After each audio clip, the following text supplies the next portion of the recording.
Live from Radio Row in Indianapolis, it's Combine time as teams look for their next superstar. Some of the biggest names in sports and entertainment will be right here. Get ready for the 2025 draft, baby. It's the Jake Asman Show. Ladies and gentlemen, one of my favorite Jets ever, and now a big-time analyst at CBS Sports HQ, Leger Douzable. What's up, my Jake, friend? how you doing, man? What's going on?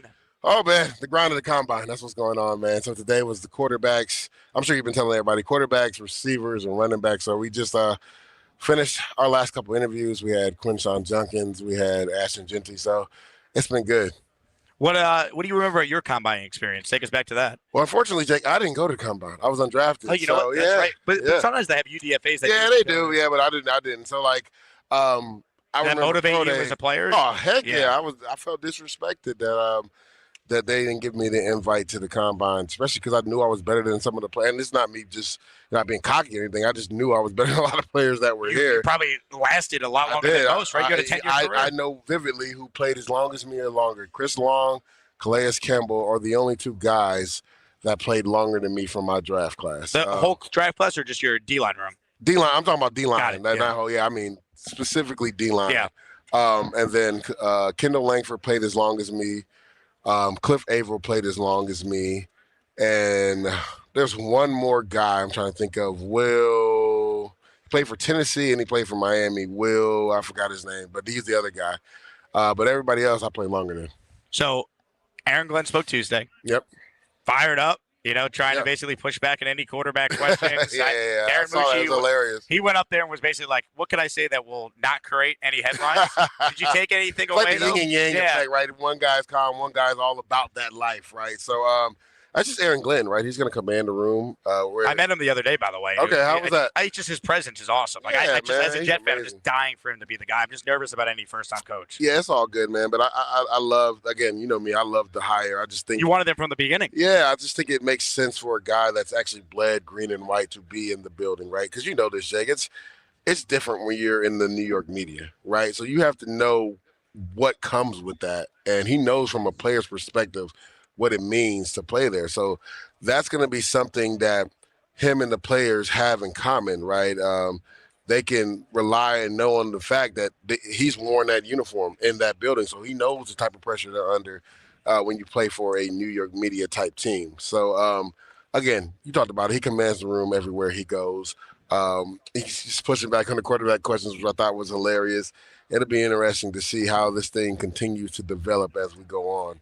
What do you make of some of the buzz about the Jets moving up for one of these quarterbacks? I mean, Cam Ward had the quote today that they got some pieces. I love to be a part of it. I mean, I get that's what they all kind of say, but for the Jets to do that, like they're at 7, that'd be a lot to try and get up to 1 or 2. It would be a lot.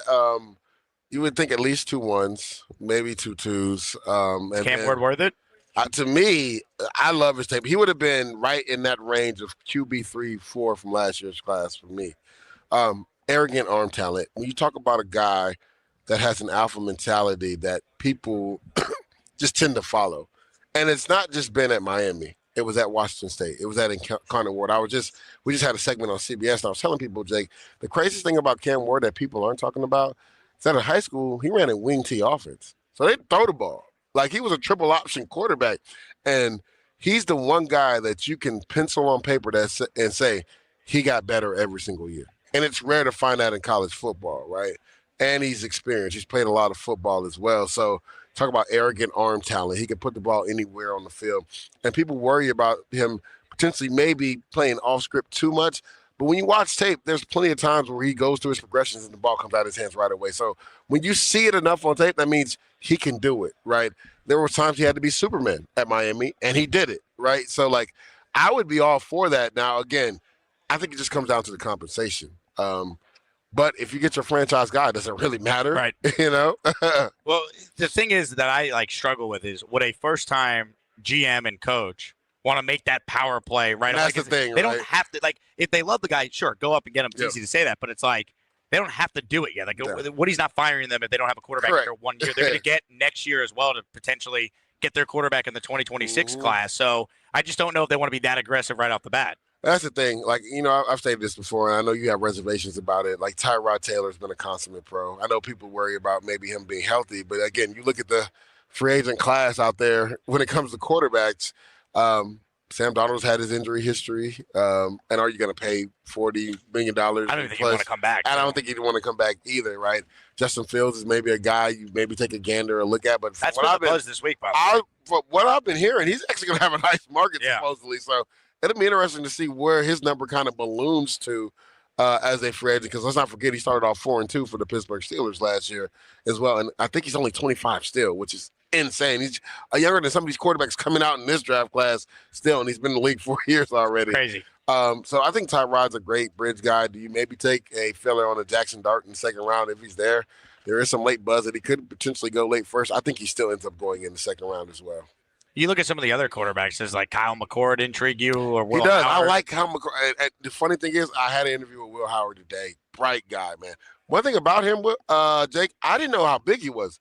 He's taller than me. Like, he's a big dude. How tall are you? I'm almost 6'5". Yeah, you're a big dude. Like, Will Howard's a big dude. Yeah. I didn't know that. And for a dude that size to be able to move that well, and then also the pressure he was under, because when you go to Ohio State, the expectation is to win championships. And he was able to do that. And I always like to see how quarterbacks react after adversity. And when you lose to the team in the North, like, there's no bigger adversity in college football. And for them to be able to galvanize around each other, go on that magical run in the college football playoffs and win it all, I think that says something about the guy that was under center for them. So Will Howard was already like a guy that I was starting to like really like. But after the interview, I really like him as well. Wouldn't be surprised if he didn't make it out of the third round. Wow, that's strong praise right there. Now, if they don't go quarterback at 7, Leger, give me some guys that you think would be awesome fits with that number 7 pick. Taylor McMillan makes a lot of sense. I think he'd be a good pairing with Garrett Wilson. In my latest mock draft that's going to drop on Monday, I actually have him taking Will Campbell to solidify that offensive line and put him at right tackle. Is he a long-term right tackle, in your opinion? People talk about his arm length or whatever. He had that issue in college, and it never was an issue there. I don't care about it, but exactly. like when you played, so like you could speak. It's like, does that matter? Say that, no, like my thing is it'd be one thing if he ended up having a deficiency after he was playing. Like, he's dealt with this his whole life. Same thing with Mason Graham. People make, big bones about him having, I think, under 32 or right around 32 and 3/8 arm length or something like that. But it's like they said the same thing with Braden Fish, and Braden Fish should have been a first-round pick last year. And they didn't because of the measurables. Right. And this dude went out there and had like 6 sacks, right? Like, so like he was up for defensive rookie of the year. Like, sometimes you can overthink these things because people look at these metrics and these measurables and this is what it has to be. No, look at the tape. Like, is that what you're looking at? I'm a tape guy, man. Like, all that measurable. Now, there are certain instances, like you have a shorter corner. You worry about some of the bigger receivers going up and getting the football, right? Maybe a center or guard.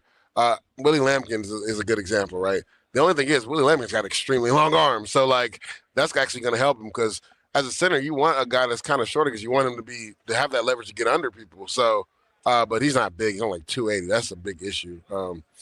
But, like, again, when you're talking about an inch here or there, like, does that really matter in the longevity of that guy's career?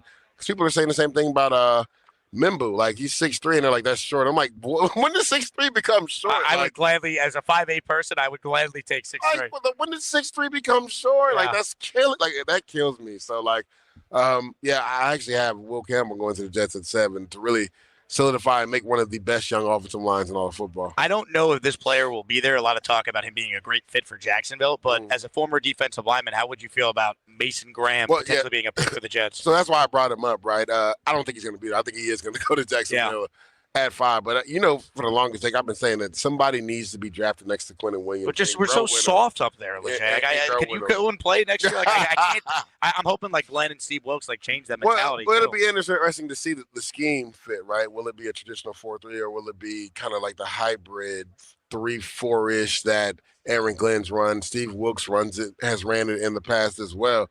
That'll be the interesting thing because body types will probably change up there. Now, again, if it's a traditional 4-3, then Mason Graham makes the most sense, right? Because he's a pass rushing 3 technique. Talking about him and Leonard Williams in there doing damage on third down and even on first and second down because people talk about Mason Graham's size. I think he measured in around like 6'2", 6'3", right at 296. he doesn't get moved off the ball. I mean, when you watch the tape, you would think because he's kind of like leaner that he would get moved. He doesn't get moved off the ball at all. So he plays with really great leverage, and people talk about his arm length.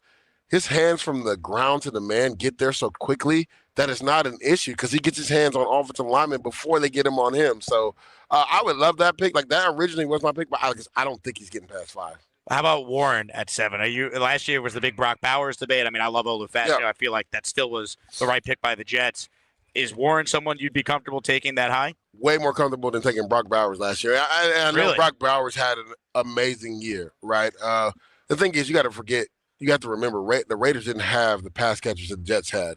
So Brock Bowers wouldn't have had that year with the Jets, right? Tyler Warren not only is going to help you significantly in the run game because he will rip your face off in the run game, but my comp for him is just a little bit less athletic George Kittle. And that's not disrespecting Tyler Warren by any means because he can still go. He can still run. But you're talking about a junkyard dog in the run game, a guy that is so multiple that can do so many things for you on offense, a guy that has proven they can go up and catch it at a high point, a guy you can put in a wildcat. I know they've been doing that with Tyler Conklin a little bit. He'd be like our tush-push guy. Yeah, exactly. He can do so much. And, again, I think the biggest thing, because we're most likely going to have a bridge quarterback or a young guy maybe in the second round, I think why not give another piece to help the offensive line establish the run game? We've been saying this for the longest, like, when are we going to get a 1,000-yard back, right? And I think he helps in that aspect that he can help with the run blocking with the offensive line. So Tyler Warren would be a great pick as well at 7. How about the idea of the Jets, potentially trading back? Is there like any players in this draft that you see teams, non-quarterbacks coming up for? Because that's the question it's mark, tough, right? Because Yeah. I don't know. Like, are teams trading up for Genti? Like, is he worthy of moving up? He's that special of a player? I don't think anybody is going to trade up unless it's for a quarterback. Like, again, this is a deep D-line class. So I don't see anybody trading up for that. Now, saying some odd world Abdul Carter doesn't go in the first 3 picks, maybe, but that doesn't do anything for the Jets. Right. Right. So I don't see anybody trading up for an offensive lineman. I don't see anybody trading up for a receiver. I mean, somebody could really love T-Mac, Tedaro McMillan. I just don't see somebody trading up, into the top 7 for him, right? I think teams would feel comfortable taking him from like 6 to 12, right? If there was a team that was going to move up and get him. So that's the thing. People have said, well, this is the perfect position to trade back. You got to have somebody that's willing to do business. Yeah, with fans, you we to all move say up. trade back. But what's crazy is the Jets were able to do it last year, just one spot with Minnesota because they wanted to get their quarterback. Well, and they also, the thing is, it was a quarterback-driven draft, right? But we're expecting those first 2 guys to go before 7. Right.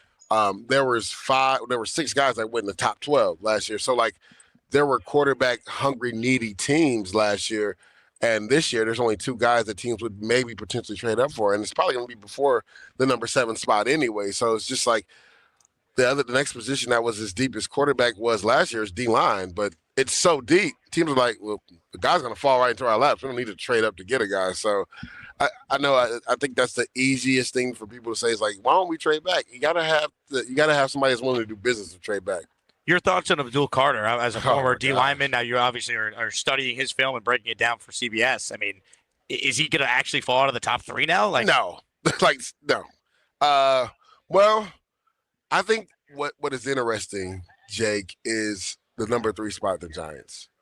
Depending on what happens for them at quarterback and what happens in front of them at quarterback, could that be a heavy debate when it comes to Travis Hunter and Abdul Carter? Who do you want more? Right, they have Stafford. I don't think they would take a quarterback with that number 3 pick. Correct, exactly. So, like, now it comes down to and their D-line's already kind of set, right? So I can see them saying, we'll take Travis. Then that's the case, especially if quarterback goes 1-2. Right. This is the scenario I'm painting. Quarterback goes 1-2 with the 3 spot. It's like we got 2 generational talent type people. We're the Giants. We have great edge rushers already. We have a really good defensive line.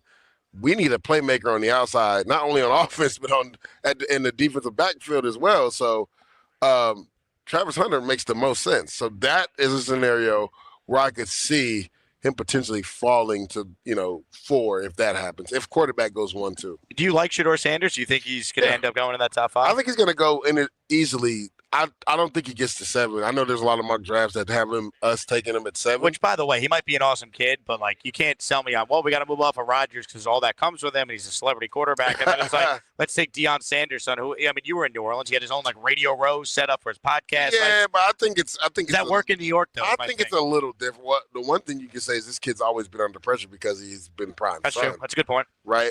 So like, I think he would relish the lights in New York. And when you talk about the most pro-ready quarterback, it's him, without a doubt. Calm, feet in the pocket, knows how to go through his progressions better than any other quarterback in this draft class. People complain about his arm. Turn the UCF tape on. I mean, easy pitch and catch on a 55-yard post route to Will Shepard. Puts it right. And this is a UCF alum saying exactly, this. Which, I hated that play because it's third and forever, Jake. And I'm like, how does the corner let the receiver get on top of him? But, I mean, he wasn't stressed when he threw that, and that's 55 air yards, right? So, like, plenty of arm, right? He's kind of like the Drew Brees of this draft class as far as knowing exactly where to go with the ball. People will say he doesn't have the big enough arm. He has more than enough arm talent to be efficient in the NFL. It's going to be so fascinating what the Jets do in free agency beyond just for quarterback, because that could also impact their needs in the first and second round as well. Well, a sneaky need that nobody's talking about. If we lose DJ Reed, man, corner's a major need. Now, again, we did just sign Michael Carter to that extension. He was banged up all last year. Hope that he comes back healthy this year. Is he a player that they think can moonlight on the outside and maybe kick inside, on passing downs? What about bringing back Brandon Echols on a one-year deal, too? Every time he gets a chance to play, he just finds the ball. To me, that makes the most sense. I love DJ Reed. DJ Reed's going to have a gross market. Like, he's probably the number one corner. People will say maybe Carlton Banks, Chardavius Ward, or even Byron Murphy.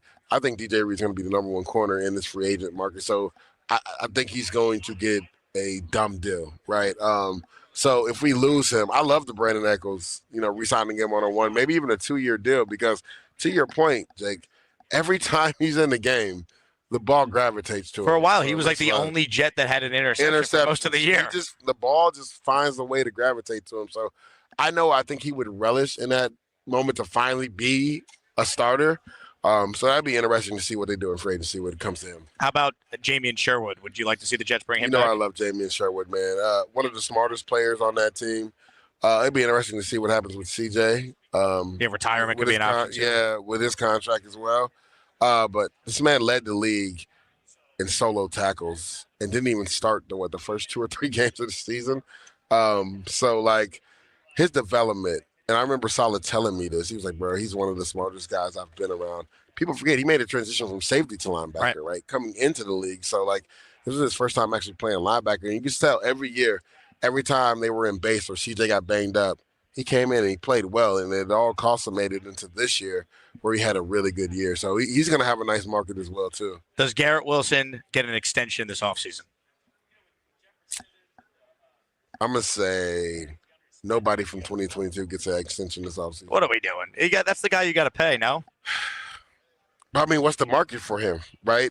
Are you asking for $30 million a year? I mean, but it only goes up every year, so I just feel like... Yeah, I feel you on that, but it's just like... and it's not the right message, too. That 100%. And it's not his fault, right? Because he's had inept quarterback play, right? Inept quarterback play.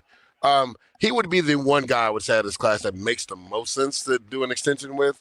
It'll be interesting because I'll give you a little tidbit. When a new regime comes in, people can say, like, these are our guys now that we're here, but it's not like that, right? You kind of want to see how guys move around the locker room, move on the field. Do they mesh well with the culture you're trying to bring? And I think before they extend Garrett, I think they want to get to know Garrett.